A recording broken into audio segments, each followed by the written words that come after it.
My name is Robert, owner of castironcanada.com and the Facebook group Cast Iron Canada. So welcome to the channel. Bear with me, I am not used to having my face on video. Yes, that is a wasp nest behind me, but it is dead. It's been there for years. I haven't bothered taking it down. Information on Canadian iron is not easy to come by, and it's been a struggle for the last 7 or 8 years to try to get the information out. A lot of information has come forward, but there's been a lot of mysteries, and there's a lot of iron in Canada right now that will probably never be identified. I'd like to start with Chown and Cunningham in particular. In 1891, they were sold, or I don't know if they were sold or somehow taken over by Thos Davidson in Ontario. Thos Davidson used to be a distributor for Chown and Cunningham, and somehow the ownership of the company or control of the company came into their hands. I'm not sure exactly how. In 1893, they sold off the cast iron side of Chown and Cunningham to James Smart, and everything favorite, the favorite trademark and all the patterns and everything else, all the tools, went to James Smart in 1893. One of the mystery pieces that we have right now, and I haven't got a true skillet, but it's the favorite Piqua Ware ghost. Okay, so I don't know if you can see it on here clearly enough, but you'll see the ware here. The number 9 is very, very reminiscent of the Chown and Cunningham skillets, and Findlay actually used this in later years.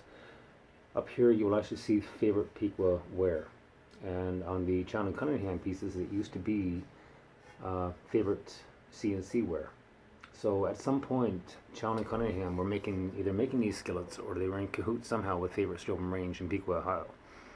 We don't know how, we don't know why, but they are not copies. They are identical sizes. They are 11 inches rim to rim, and it really blows the idea that favorite Piqua Ware wasn't making cast iron hollowware up till 1916, because they definitely were. Somehow Chown and Cunningham had a favorite Piqua Ware pattern in their possession. We do see the Chown and Cunningham 9 on favorite Piqua Ware pieces sold in the States with the outer heat ring, and we do see Chown and Cunningham particularly with a outer heat ring, which is very rare in Canada. So some of the problems with the skillet, and I know there was other people made the discovery that the heat ring was actually moved. So it probably was on the outside at one point, and then it was moved internally, because in some of these skillets you can actually see the pins that hold the heat ring in place, because the patterns are made out of wood. Now, some of the interesting features of this skillet, or the main particular feature of this skillet, and I don't know if you can see it properly under light, is underneath the handle. Right here there's 2 little hatch marks, and we see these on favorite Piqua Ware skillets as well, the genuine favorite Piqua Ware sold in the States. And this is going to be a key to figuring out what's going on. We haven't got a clue right now as to what these things are, but you'll see them in a 1 hatch mark, 2 hatch marks, and 3 hatch marks. So this one in particular has 2.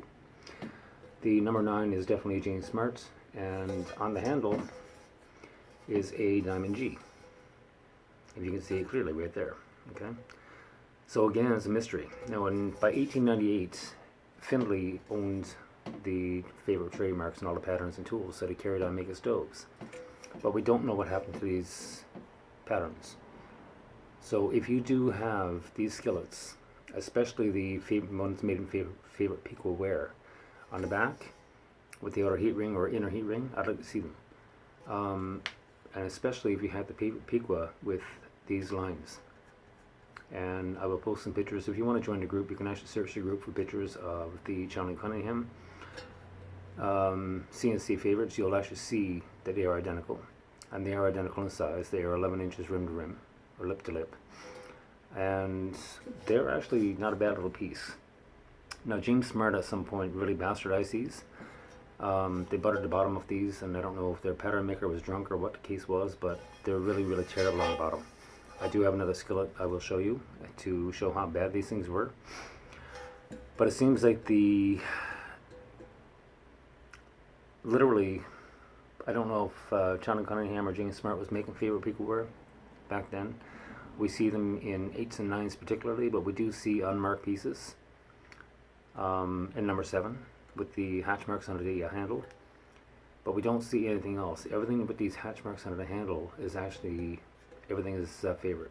And if you can come up with some ideas, if you can come up with any ideas that explain to why, I'd love to hear them. Thank you.